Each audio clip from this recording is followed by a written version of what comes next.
নমস্কার বন্ধুরা, আজকে আমি মোচার রেসিপিটা করব। এই দেখো মোচাটা কেটেছি বারিক বারিক করে, আর এই যে আলু কুচি, আলুকে ভেজে রেখেছি, একটু বড়িগুলোকে ভেজে রেখেছি, আর এই আদা জিরেটা করা আছে মশলাটা, আর এই যে চিংড়ি মাছ ভাজা হয়েছে। এটাতে 5 ফোড়ন দেওয়া হয়েছে, তেজপাতা আর একটু শুকনো লঙ্কা দিয়ে একটু করে মশলাটা কষে নেব।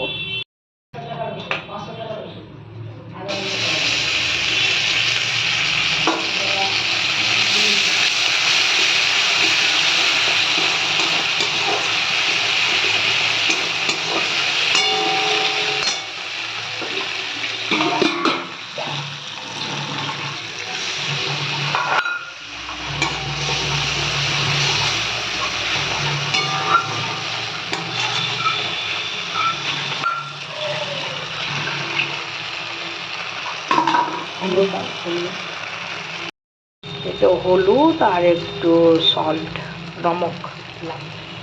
মশলাকে কষে তারপরে টমেটো আলু বড়ি দিয়ে এখন এটাকে খুব করে নেড়ে চেড়ে করব। এই আলুগুলো কষা হয়ে গেছে, এবং মোচাগুলো এবার একটু কষে নেবো, একটু মোচাগুলো একটু কষে নেবো।